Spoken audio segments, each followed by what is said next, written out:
G'day, welcome to our episode 26 of the Fearless Singer podcast. I'm really excited to introduce Jaimie Abbott. Jaimie is an absolute gun and she helps people get paid speaking gigs from all walks of life. It doesn't matter what background you have, there is a niche there and there are people wanting to hear you speak. And I've got Jaimie on because we just had an episode this week on singers navigating our current financial crisis at the moment. And Jaimie's here to go, actually, oh my God, singers, this is a perfect opportunity for you to put paid speaking, as part of your income stream, because there are, Jaimie, tell us about it. There are government, corporate agencies just begging for speakers at the moment. And you've got this fantastic program, which we're going to talk about as well, so Paid to Speak. So thank you. Thanks so much for being here. I'm so excited because I just admire the shit out of you. I just love everything that you do. And we just discovered too that we've got similar backgrounds in journalism and communications. And I'd love for you to talk about how you transitioned from full-time working, in those areas to now creating your own full-time creative business, helping other creative people get out there. Yeah, actually, so first of all, so we're clearly allowed to say the word shit on this podcast. Oh, absolutely. You can say whatever the bloody hell you want. Well, actually, Mel, you don't know this, but we have even more similar backgrounds than what you might realise, because I was a singer as well. Oh my God. Yeah, so you didn't know that little chestnut. Yeah, so I sang in bands, musical theatre background, sang for my HSC, and I grew up in Newcastle, which is where I still live now, and a lot of talented singers. I was in a thing called Starstruck, which is kind of like School Spectacular.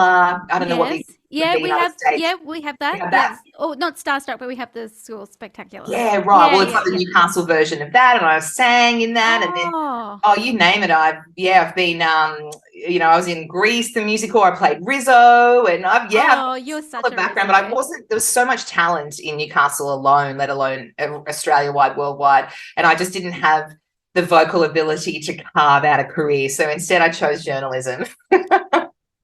I also chose journalism. Yeah, I know. It's so similar. It was such a similar background. So I'm really happy to be here. Thank you. And you've joined Paid to Speak. You're one of the first people to jump in as well. So I just a little bit of a background. Jaimie did a kind of a light version of Paid to Speak. However, it was not light at all. It was packed with value. It was like only $50. By the way, thank you for charging in Australian dollars. I was just like, oh my God. And the amount of value in it, I was just like, okay, I'm doing it. I'm going to commit to this because I see it as a real opportunity to also not just to obviously make money. I think that's a big draw card for a lot of creatives, but to be able to share your mission, with and get yourself in front of new audiences as well. Yeah, absolutely. So it was like a little challenge that I ran, and so many people jumped in because they could see straight away the opportunities that are out there. And I truly believe that, Mel, that there are more speaking opportunities out there than there are speakers. And once you get into this world, you realize that because you'll do one of these lucrative gigs and then someone in the audience will come up to you afterwards and say, that was amazing. They're going to fall in love with you and they'll say, we've got an upcoming event. Can you speak at this event in 2 months' time? It's our strategic planning day. Our budget's 10,000. And you wouldn't get that opportunity unless you were there. And then it just flows on like dominoes from there. And so I'm really passionate about teaching people how to get paid to speak, what topics sell, because I think, and like creatives, having had that exposure most of my childhood and then into my early 20s in musical theatre and all that sort of stuff, semi-professional. I sang in bands all around regional New South Wales while I was at uni. I feel creatives have this tendency, and I'm pretty confident in saying this, that we don't charge our worth. I'm saying you guys don't charge your worth. We do too many things for free, and we fall into that trap, Mel, of thinking, it's great exposure, or it's just a great opportunity to get in front of this audience. But there's only so much you should do of that. And there comes a point where you think, well, actually, the organizer of this event, whether you be singing or whether you be in a band, or whether you be a keynote speaker, it's very similar. The organizers are making money off you being the draw card. So you should be charging. And I learned that the hard way, actually. It was December 2021. I know you know this story, Mel, but I was asked to speak for a corporate client and I had no time. I was a local politician, so I was a councillor in New South Wales, and I was getting off council. I wasn't going to run again, but my other half was running. So we had an election campaign. We had 2 little toddlers, and this corporate client asked me to speak for a full day. And because I had no time to do it, I just charged them a ridiculous amount. And I'm talking $30,000. So that was the quote. And I knew full well they would say no, but I couldn't fit it into the schedule anyway. It took 46 minutes and they hit accept on that quote. And so blows my mind. Yeah. And I mean, I tell this story so much, they're probably listening to it now going, oh, goodness, but it was just such a landmark moment for me because I realized, shit, I've been undercharging all these years and I've been telling my clients to undercharge. And I'm saying I would have probably charged 3,000 to 5,000 max. I don't know, a lot of people probably would charge less than that. It was a day trip to Sydney and back. Actually, it ended up being online as well for a full day. And I just made a decision there and then to never speak for anything like that again for less than 10,000. And it's amazing now. I'm in a whole different world. Only 18 months later, now I have that mindset. Now I know what clients are happy to pay and I haven't looked back. Oh, good on you. It's such an empowering story. And I can imagine there'll be a lot of singers and musicians who listen to this podcast who, we're flat out getting $150 for 3 sets. That's a reasonable, amount. Hearing that and going, whoa, that money is just out of our realm of possibility, So thank you for bringing us into that world. And also too, and you're 100% right. A lot of musicians play for exposure. and it's all about getting in front of the new audiences and all the rest of it, but there has to be an energetic exchange, really, and money is just that, isn't it? It's just energy. Absolutely. Yeah. And I think a lot of people who are listening, and you've got a lot of listeners, by the way. You sent me an email with your podcast downloads thinking it was nothing. And I'm like, wow, that's actually a lot. Really? Yes. I'm not going to, I won't say what the number was because the people listening to this, it's just going up and up for your podcast. Yeah. But even I will do anyone's podcast, by the way. I don't want to go down a tangent, but people who come to me and they'll say, oh, I'm just starting out. I'm only getting, they might say 20 downloads. To me, that's like the equivalent of having 20 people in the room. And so that's worth doing. That's 20 people who've got a captive audience. Yours is much higher than that. But I just think it's still worth doing. Even if someone is just recording their podcast for the first time, there could be 5 people that listen to that first episode. That's 5 people I get to pitch to. But another question a lot of singers and other creatives who are listening to this might be wondering is, what can I talk about?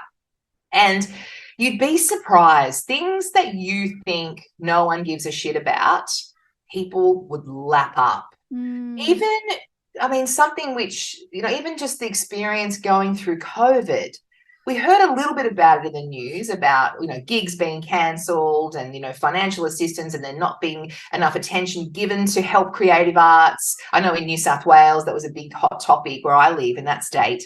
But even just hearing that perspective to a layperson who's not involved in the industry, people are happy to and want to hear that. That's really interesting.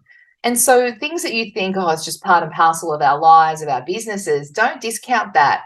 Sharing stories is going to connect audiences, going to entertain, inspire, and motivate them. And that's what my course is all about. It's about, let's extract these newsworthy topics that are going to sell, that you're going to be able to easily pitch. And it's using information and content that you already have up in here in your head.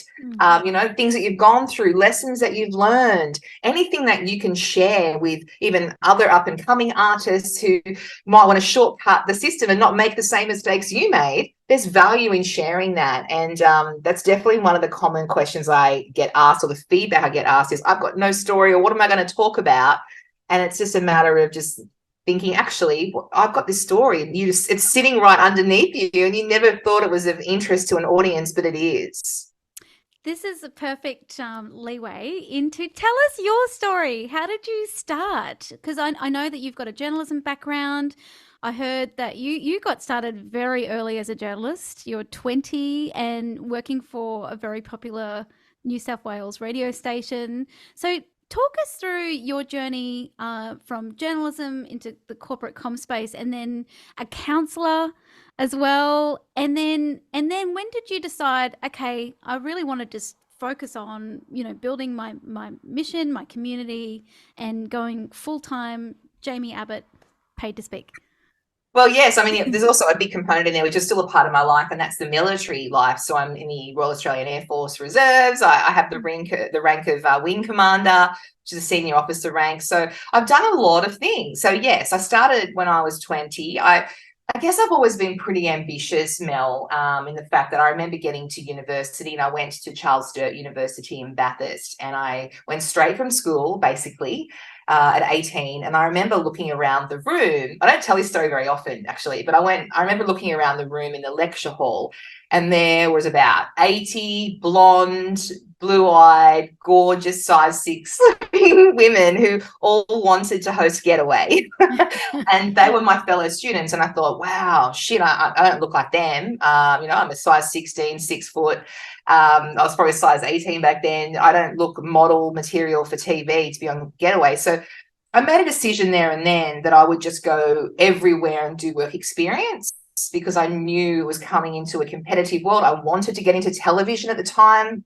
And that's still is, but even back then it was more, you saw a lot less variety of people on TV. It was the blonde, Channel 9, gorgeous women. They're still out there now. And they're very good journalists too, but it was just very image focused. And so when I went everywhere and did work experience, I did not party at uni. So I went to Channel 7, Channel 9, Channel 10, ABC, Today Tonight, and just tried to get a foot in the door. And I really sacrificed my uni years, which is a bit sad, but I got a job at 2GB Radio when I was 20, and I hadn't even finished uni yet. I was in my 3rd year, and I was driving, for those in New South Wales who listen, I was driving from Bathurst in central West New South Wales to Sydney. Wow. Pretty much back and forward. And I would read the news overnight at 2GB Radio on a Friday and Saturday night. I'd start my shift at 9:30 p.m. and I'd finish at 5:30 a.m. And then I paid a friend of a friend of a friend $40 to crash on their couch near Sydney Airport in one of those suburbs. Brighton Les Sands was the suburb. I remember it vividly, actually. And then I would turn back up on the Saturday night, do the shift again, reading the news on the hour. My last bulletin was 5 a.m. And then I drive back to Bathurst, about 3 hours drive, and do it all again. And so I worked really, really hard. And then before I even graduated from uni, I got a job in TV. So I was doing some casual work at Prime TV, which is kind of Channel 7 local news in Orange, which is still central West New South Wales. Then I got a full-time job in Tamworth at Prime TV, which is Channel 7 local news now, which is the country music capital of Australia. And I spent 3 years there on the road as a reporter, got to present the news, present the sport, present the nightly updates. And that was incredible because I was covering everything. I was 21 when I started. I just turned 21 and I left 2GB, and I was covering the drought, politics, country music festival, floods, you name it, and learned locust plagues. And I learned a lot about a variety of things. And I got really interested in politics at a local level. And then I went to work as a political staffer following that, and then joined the Air Force. So that was 2007. Was that Kevin 07 year? Yeah, I was working as part of the Howard government as a ministerial staffer attached to a local federal MP. And then I joined the Air Force Reserves. My side of politics didn't win the election, and so I just went straight into the Air Force after that, and that was at the end of 2007. And so we're talking 16 years ago. I spent 6 months in Afghanistan as a head media trainer. Wow. And really coming into the Air Force with that PR media background was just great. And I'll be in the Air Force the day they kicked me out, compulsory retirement age. But I loved it. And then I came back from Afghanistan, and then I ran for the federal seat of Newcastle, and had an 18-month campaign as a 29-year-old by this stage. That was 2011. And then, so 2011, I came back from Afghanistan. Yeah. And then I turned 30 the year after that, 2012. Yeah, that's right. I'm going to take myself back now.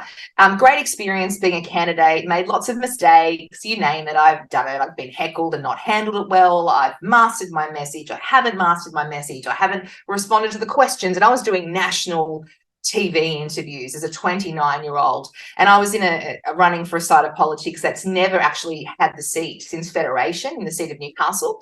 And that was a great experience. It was hard as a 29-year-old female. I guess you could say I was seen as a conservative. Like, I'm from the left side of my party at the time. I'm not really involved in politics anymore, to be honest. I've kind of lost a lot of interest, but I was involved then. But I was from the left side of politics, but I was still running for a seat that wasn't in holding the seat, so the majority, and I didn't come anywhere near to winning the seat, but that really gave me a lot of resilience. I met some incredible people, so people who were really struggling, and were able to help them through things like NDIS. And then I also got to meet the people who were achieving academically and in sport, doing amazing things. And so that was great. After that campaign is when I set up my media training business, and that was 10 years ago now, 2013. And I've loved it ever since. And I've gone back into politics. I got elected as a local councillor. I was an elected spokesperson then. I had another tilt when I gave birth to my first child. I was a state candidate as well. Once again, Mel, lots of mistakes, bottled them all up to teach people. And then after that, that was 4 years ago, that's when I kind of started speaking. I thought, I've got the military experience, I've got the political experience, I've been a journalist. I've got enough here to kind of present a workshop and then turn that into a keynote. And that's another piece of advice I give people. If you're delivering workshops, that's a keynote. You've got all the material there to just package that up into a 45-minute keynote. And then did a bit of paid speaking here and there. And then 18 months ago, boom, the 30K speaking gig happened. And I then created the course over the next 5 months after that, showing other people how they too could become a paid speaker. And here I am. Oh, amazing. It was a bit long of a long response. No, I love it. I think, look, you're such a gun, honestly, from early age. Where does that steeliness come from? That kind of, all right, let's get in there and just do this. And can I just say too, so brave as well, and which is, my business is Fearless Singer, putting yourself out there like that was huge, especially as a 29-year-old. Where did you get, and also going to Afghanistan, where does that bravery come from? Have you always had it? I don't know, actually. Nothing happened to me that I can think of, but I've always been, I'm getting really personal now, I've always been a larger girl. Like, I've been up to a size 22, and then all through my teens, I was a size 18, bigger. So never had any boyfriends, was always the funny one. I don't know. And I remember I used to get teased, or attempts were made at me to get teased. I remember I was in year 9 science at Cardiff High, the school I went to, and this kid turned around to me and he said, "You're fat." And I just gave it back to him. I'm like, fuck this. Good on you. I'm not allowed to say the F word. And so, yeah, I just, like, ever since then, I just kind of never let that get to me. So I think it kind of just happened naturally. And I also was involved in performing arts. So to be honest, like, if you ask me why I'm confident and why I'm an extrovert, I was in the equivalent of Johnny Young Talent School. Well, it was Johnny Young Talent School. Then it became, like, it got sold. It had different names. Yeah. And I was, I used to tap dance from when I was about 7 to 12. And then when I was about 12, I auditioned and got into this elite part of Johnny Young Talent School. It was called the Young Stars Talent Team. And we travelled all around New South Wales, and I would always be the MC. And we were intense. You've grown up in a talent school, dance school, you're getting changed in your leotards and your fishnet stockings, and you're going and performing at shopping centres. And we'd travel away and perform at shopping centres, like in, up the coast. And I think that really gave me confidence, having that experience as a performing arts person putting myself out there for the world as an MC and as a singer. I do a bit of dancing. I was more a singer at the front and had dancers behind me. I think that really helped. And then it was still, as a journalist, you're still kind of a performer. You're Oh, still absolutely. Yeah. yeah, and Absolutely. then but what's really interesting, like being a conservative female in a Labor Party town, I've certainly had lots of blogs written about me, and I remember one woman wrote an entire blog devoted to my fat face. Oh, Yeah, it was pretty nasty. I mean, you probably wouldn't get away with it now, but this was 11 years ago, and lots of comments about my appearance, but it never really got to me because I guess I thought it was fair game. But in the last, I don't know, 6 months, and if you follow me on socials, you'll see my marketing is really intense, like lots of reels, lots of talking heads, lots of showing up and doing stories. I've never had so many comments about my appearance ever. Even when I was in TV and radio, being an online person, putting yourself out there, I mean, it's kind of backhanded compliment or insults. They'll say, "Oh, where do you get your Botox from?" what? I don't get Botox, but I have no problem with people who God. do. But they'll ask comments like that, or they'll say, "You really That's don't need to use strange. that many filters. You don't need to be over filtering yourself." And I feel like saying, "Well, shit, I'm turning up on Instagram and you're not. So Yeah, whatever it yeah. takes to turn What up." what's the Brene Brown quote about, don't worry about the people who aren't in the arena? Yeah, yeah. Yeah, yeah. Yeah, I and then absolutely. it's interesting, and you're going to go down this route, I know, because we're in the same her empire builder, mastermind with Tina Tower together, and the whole idea is you put yourself out there, you show up, you document, you go live on Instagram, part of building your personal brand, but it does come with criticism. And what it does for me, and like, there's probably part of that because people are used to seeing me as a conservative politician, towing the line, even as a military, they're very conservative role type sort of professions and cultures. And in the last 12 months, I've just really let that go, and I've just been completely myself. And so I think a lot of those Good on people you. who've watched my career, they're like, "What are you doing? Why have you got this weird filter on your eye? Why are you dancing?" And I'm like, "Well, this is me. I'm having fun." So I think a part of that is getting criticism from the past people, but you also attract your tribe as well. But my point is, I think I can see why a lot of people hold back in putting themselves out there online because of that fear of getting criticized. The other night I did this story 'cause I'm always on stories all the time. I try to be consistent with my feed, but I must have looked deranged. I was holding this cupcake. I just went and bought these cupcakes of a good friend, and I was talking about rejection. And I don't know whether it's the fact that I'm turning 40, but for whatever reason, rejection is so fucking funny to me. Like, I think it's hilarious because of your advice in Sprint to Stage. I was like, okay, I'll reignite my LinkedIn profile. Oh, So yeah, great. when fixed it, put that I'm a speaker on there. And I think it's so hilarious that you can request to connect with somebody. You can see whether that person has checked out your profile but decided not to connect with you. I'm like, what the fuck? And it just made me. I was in stitches. I thought it was hilarious, and I pitched for a gig a while ago now, and at the school that I used to teach at, and it was hilarious. The lead teacher that had asked me to do it was like devastated for me that I wasn't, the kids didn't want to do my workshops, and he was like, really sad for you, mate. Fearless Singer sounds great, and but only one kid signed up. And I just absolutely erupted in laughter. He's like, "What do you mean?" I'm like, "Oh, mate, it's just business." That's hilarious.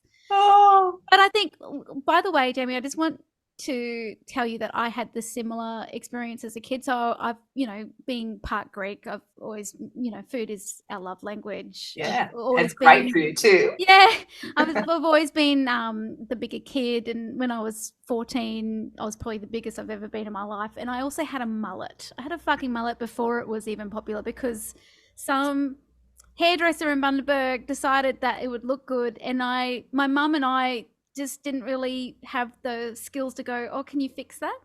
And so yeah, I was walking around, 90 kilos, at the time I'm short, with this big foxy mullet, and would get teased. And I think it's also been a blessing. Like I just don't think there's anything anyone could say about me that would upset me.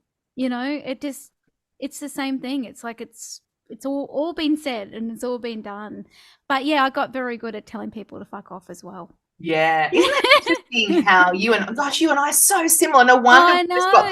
we just connected when we first met online. Yeah. I love hearing these stories, but isn't it funny how people like you and I have taken that and we're like, oh, it's water off a duck's back now, whatever. Yeah. But for other people, it can really destroy them. Well, I think it's that, isn't it just a real primal fear of being kicked out of the tribe? You know, it does kind of, and so if you've been kicked out of the tribe, you know, it's like, well, and you've survived, you know, you're just like, well, there's anything anyone can do or say. I think I'd be offended if you said something about my mother, but, you know, but you'll also get a sucker punch to the bloody, you know, tit or dick if you say something about my mum. I guess the point is you're never going to please anyone. And then sadly, it's taken me this long to realize this. I think I spent my whole 20s trying to be accepted, not be rejected, you know, got dumped by men and took it hard and took that as a rejection. And it is a rejection. But I think I've now learned at 40, my friend Jen Bowers, who's in her Empire Builder, she uses this quote all the time, and I'll credit her, but I've totally stolen it. You're not going to be everyone's cup of tea, but you're sure as hell someone's shot of vodka. And I love that. Love that. Yeah, I'm like telling everyone. I might as well just claim it as my own, but I'm credited her now. She's still very fresh that she told me. But yeah, there's so much truth in that. You're never going to please everyone. And it's the same when I give public speaking training advice. People get nervous about, oh, they're going to think, you know, what they're going to think about me. And at the end of the day, you can't control what everyone is going to think. But you've got to focus on those people that are there with an open mind to be educated, inspired, and motivated by your talk. And you're never going to please 100% of the audience anyway. And so I think at 40, I now accept that. You know, and people meet me all the time, especially over the years in the military. They'll meet me and be like, what the hell? Because I am out there and I've worked in a public affairs role where they're very traditional, secret squirrel, just do their operate, you know, focused on their job. And I'm here, I'm trying to push them to promote what they're doing. And yeah, some people embrace it and they're my people. The other people go, fuck off, you are too much. And I think so many of us, particularly in the creative space, are told, gosh, I love this podcast. I'm talking about things I've never spoken about. Oh, awesome. But we are told things that you're too much. You're too much, and you're not too much. You might be too much for that person. That person's not your tribe. They're not your customer. They're not going to employ you for a gig. They're not going to employ you for a coaching session. And so I think don't ever hold back from being who you are. And I'm a great example of that. In the last 12 months, when I've let go of how I look, yeah, I'll put filters on because it means I don't have to put makeup on, or I can show up. I'm showing up. Do whatever it takes to show up, but I'm still being my authentic self whatever I say. I'm not worried about, oh, am I allowed to say that? Is that something the Liberal Party's told me not to? Or, oh, is that a defense thing? I can't. I'm just totally being me, saying what I think. You might be not liking what I have to say. I don't care, because someone out there I'm going to be helping and inspiring and changing their life. And it's sad it's taken me this long, but I'm glad I realized at 40 rather than 60. Yeah, good on you. And I just think, you know, that is... Oh gosh, I think also too. Okay, so you have your own service that you teach people when you go in to do workshops. However, that in itself, just that, you know, I'm just going to be me, is so powerful when you show up in that space. You know, even without even communicating it, you know, in that illicit way, like just you being that is giving people permission around you to be more of themselves. So true. Actually, I've got to share this story. I caught up with a guy who's in the military last night, just because he's going to buy pay to speak, and he's creating if he's listening to this, I'll tell him to listen. He's creating an amazing charity helping first responders and veterans overcome trauma, so PTSD, jiu-jitsu. Is that how you pronounce it? Jiu-jitsu. Through martial arts, yeah. And so and like he was very, at the start of this meeting, he was very serious and, you know, very military focused. And I guess 10 years ago, I would probably just like conform and be similar to that, being, you know, straight face, professional, not being myself. I went straight into that meeting last night because I was reflecting on it afterwards, completely being myself. So dropping the F-bombs when I wanted to, laughing, inappropriate jokes, totally me. And it took him one glass of beer and he was totally the same then. Because at first he was like, what is going on? And then he was relaxed. We were laughing. It broke down that barrier. And I just think it's so true what you just said. You know, the minute you are yourself, it allows other people to be relaxed. I mean, it could have gone the other way. He could have been like, you're too full on. As a result, no. He came to a business breakfast with me this morning. He's coming to a military dinner in the community next week. You know, he's like, wow, I want to be part of this entrepreneurial world and, meet some amazing connections. And, he's very entrepreneurial focused. But I never would have broken down that barrier as quickly, if at all, if I tried to put up some sort of front thinking that's what I had to do because I'm military and he's military. That makes sense. Oh, 100%. It's like people just want to be accepted, don't they? We just want acceptance. So, and if you're demonstrating I accept myself, well then you're also accepting the other person who's in front of you, and they feel accepted, and I'm just going to keep saying the word accepted over and over and over again. It's so true. I just also want to reinforce, Jaimie, honestly, I'm so glad that we've had this chat, and I'm so glad to know you because I just think you're incredible. You're such a beautiful, kind, funny. I love that you're so ambitious as well, and I love that you're just an absolute gun. Everything that you do, honestly, I've been fangirling you for a little while. You and Tina Tower are my two. Oh, and Denise DT. Oh yeah. Yeah, ballet Newcastle. Yeah. I love you gals. You're like my rock stars. Oh, that's so nice to say. Thank you. No worries. It's how I feel. And I just want to also reinforce that, so I signed up for the Paid to Speak course. Mate, it is amazing. The amount of, it's so comprehensive. It's like literally taking you from point A to point B. You've not left anything out. And it is just a matter of, and you've just given so much, like in terms of the templates. Yeah. Well, I mean, thank you for saying that. There's certainly never been criticism from anyone saying there's not enough content. There is a lot of content. That's why I give everyone 12 months. But yeah, I am over delivering. And you've got I don't know if you've got to the planners yet. In the bonus section, there's 10 massive PDF planners, and you get lifetime access to that. Yeah. And so some of those are 60 pages. And I would, charge a couple $100 for those alone. And they're just and they've taken hours and hours to put together. But I'd rather over deliver because you're going to achieve results, Mel. You're going to go and get speaking gigs and then start singing my praises. My goal is I want at least like in the next month I want to book a $5,000 gig. And by the way, I'll do things by myself, but I also have a colleague and she's a music therapist, and we want to join forces as well. Great. And do things. But I kind of also want to coach her, I'm sorry, I should encourage her to buy the course, actually. Yes, you should. You should. Coach her. But when I say coach, I mean encourage her to also do her own thing. But yeah, I was blown away by the level of content. And I have to say too, I jumped in because I knew by your light version that, oh my God, if this is the light version, the paid, the bigger version is going to be amazing, which it was. But yeah, you've got payment plans as well, which makes it super accessible. So thank you. Because, especially as a full-time creative singer, that's thank you for having that as a strategy in your pricing. Oh, yeah, no worries at all. It's super inclusive. Thank you. Yeah, I do. I pay a lot of things on payment plan just for cash flow reasons. Yeah, I mean, a lot of people this time around are doing upfront because of the end of the financial year, but it's only like $100 or something more if you do that payment plan. Yeah, and it just makes it so much more affordable. You don't notice it as much coming out of your bank account. I do a lot of memberships and courses where I do that as well. I just find that really easy and accessible to a lot of people depending on their budget. So that's called Pay to Speak, and people can find you at www.jaimieabbott.com. Did you want to spell your name? Yeah, for sure. Well, actually, even easier than that, Mel. They can go to www.paidtospeak.com. And that will take you straight to the course. But my website will also take you there, which is just Jaimie, Jaimie, Abbott, ABBOTT.com or .au will get you there. .com.au. As you're doing that, I'm like, mate, you can just literally write that in iMovie. Sorry, I will do that as well. But it's good to have it spelled out.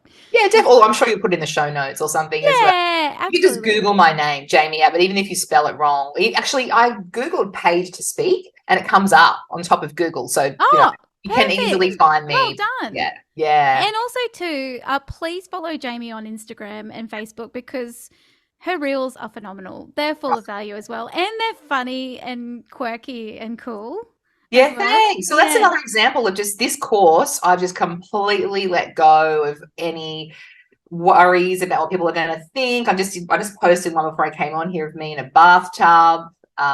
I did one where it looked like I was naked originally. I put my shirt down and I had my 21-year-old friend Jess, who's like my litmus test. And she said, no, it's a bit unprofessional. I'd use the one of you in the bathtub with a dress on. So I did kind of limit it there. It looked like it was an OnlyFans promo or something. Oh, But I mean, apart that could be a side hustle. yeah. I mean, I was really going to post it, but then she's like, Yeah. no, you can achieve what you want by still being in the bar, but with your dress on.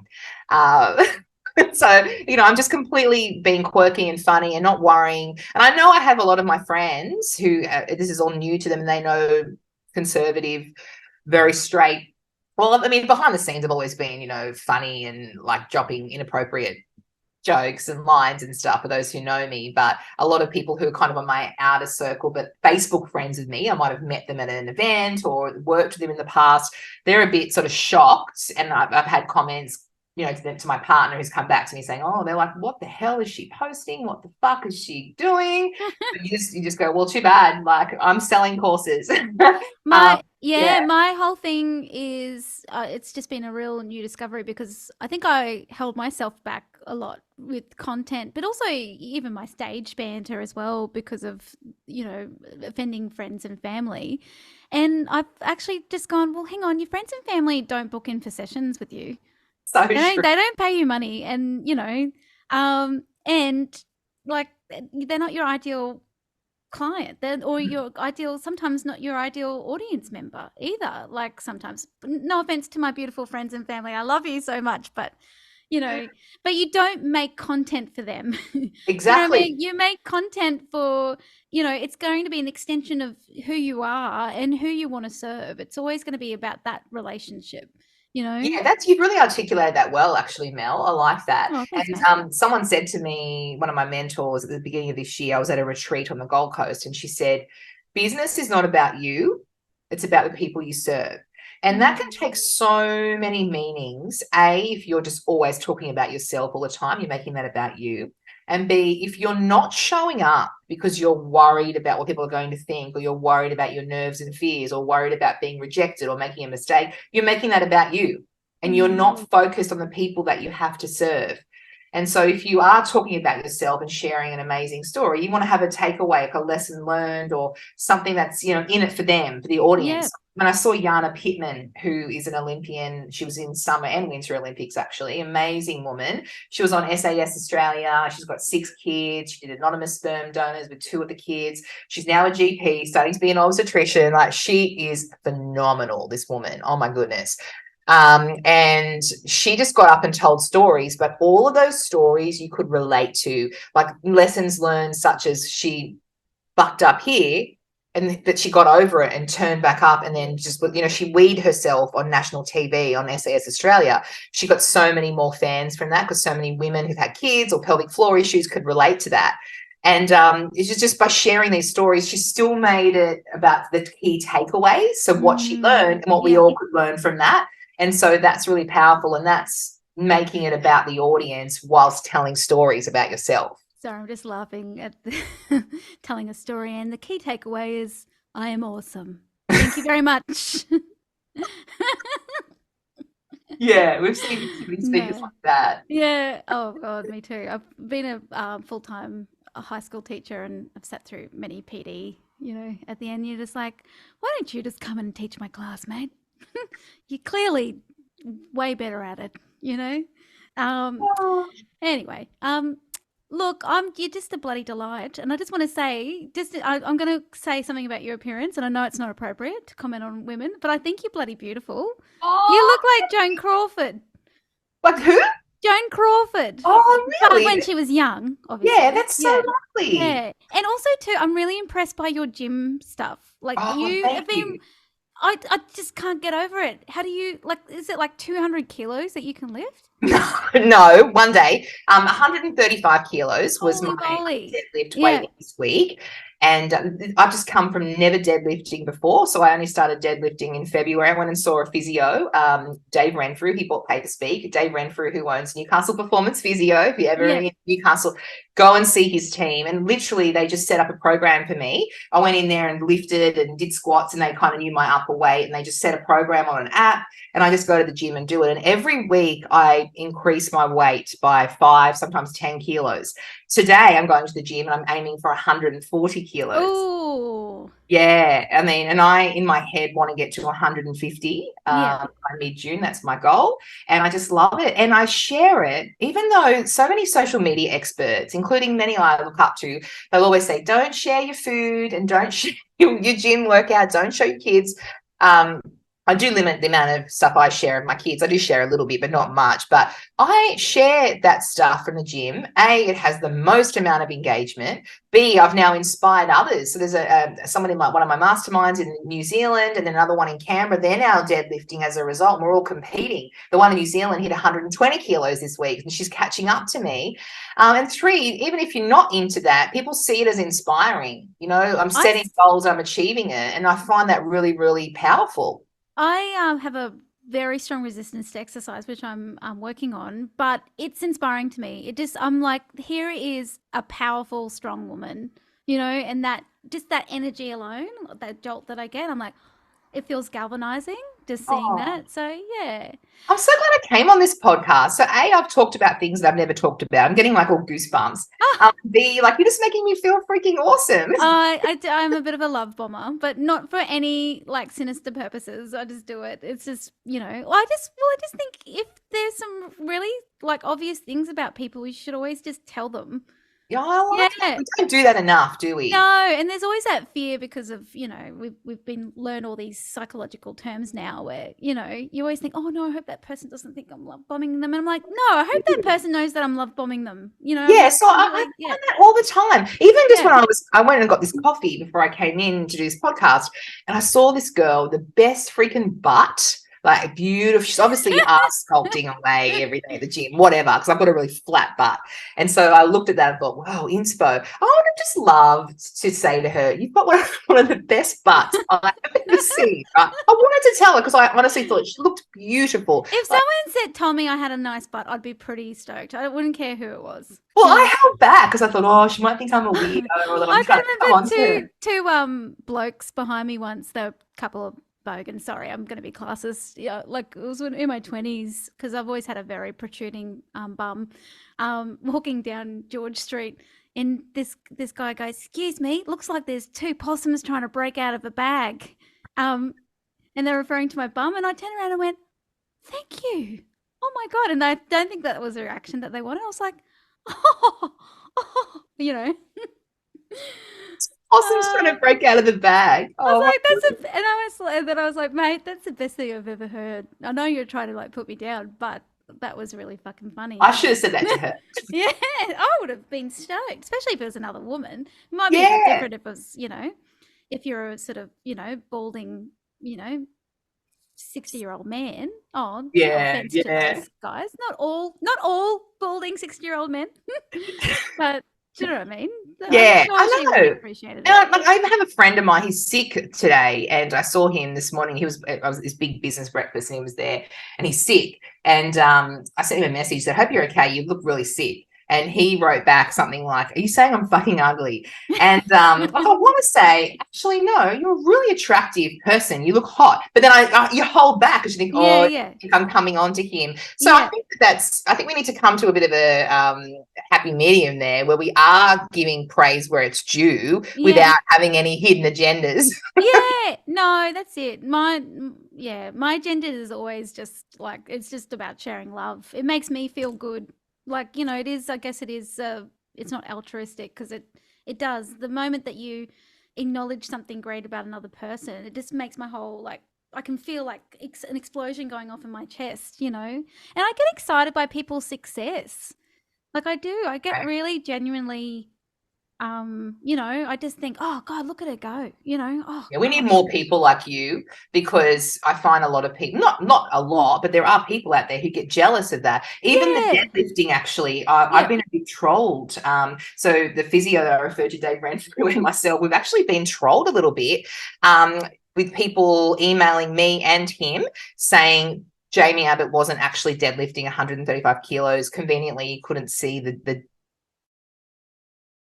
Oh, you just paused. Like, what the hell? Like, I'm not in some sort of competition or anything like that. Oh, have I still got you? Yeah, you just paused for a little bit. Just froze for a little bit. Sorry, I don't know what happened there. Probably, but I said the word that's just, people can be so strange. But I always say, actually, it's so funny. One of my dear friends that I used to live with years and years and years ago, she just messaged me a quote that I'd said to her years ago as a little 20-something-year-old. And I think this captures the essence of what we're talking about. I said, "Don't kick a dog when it's down. Usually a dog that kicks a dog when it's down is a dog that is down." Oh. Yeah. Maybe I thought that was way more inspiring than what it actually is. But anyway. Oh, were you reading that then? Yeah. Yeah. There was a quote. There was a post that I put up on my Facebook, apparently, years and years. She I like that. No, there's definitely, that can relate to so many situations. But people that do put other people down are clearly not happy, and that's really sad. But also too, Jaimie, I just want to reframe the fact that you've been trolling, as in, like, high five, you've reached a success. But it's trolling from the fitness people. Like, they are. Oh. You know how on Instagram, when you put a reel up, you can see on the little triangle that the amount of times it gets shared? Yeah. And so one of my last deadlift videos, and it was the 135 kilos one last week, got shared like 11 times, but I can't see who shared it. Yeah. But I think it must have got shared into some group or other people's stories who are fitness people, and all different fitness email addresses and sort of names were like emailing or on my chat on my website. Yeah. Asking random questions like, what injuries did you have? And, that's very fast. How come I can't see the weights? And just weird stuff like that. I think they're genuinely fitness people who are far from my world. That's just so bizarre. Yeah. But anyway, so well, you're just a successful, strong woman, and literally strong. Like, you can actually, and, keep doing your thing, honestly. And I'm just so grateful that you came on to share all your expertise. And I think if we just had to sum it up, singers and creatives can go and get paid speaking gigs. They can see it as a performance. They can share their stories. They can talk about anything from how singing and music can be, great for mental health and well-being, to talking about their own journey through COVID, and people are willing to pay for that. And I think that's what an empowering, message to give someone who might be going, oh shit, I haven't been paid for that gig yet, to be able to take their focus away from that and then start building this new stream of income, but also a new, like, see it as a new creative project. It really is. So thank you so much for coming on and sharing that. I really, honestly, really appreciate you. Oh, anytime. Thank you. And doors are open until Tuesday of Paid to Speak. So if people want to go to that paidtospeak.com.au, you can join as well. I only open the doors twice a year. I do like a limited launch where I open the doors for 8 days, then close them. But you get 12 months access. So if it's not the right time now and you think, I'll have some free time in maybe July or August, you can buy the course now when the doors are open, and then just take your time to get through the content. Absolutely. And like I said, I can 100% vouch it's worth every single dollar. Oh, thank you. Thanks, Mel. I appreciate that a lot. Awesome. Thank you so much for coming on. Thanks for having me. Have a great weekend. Bye.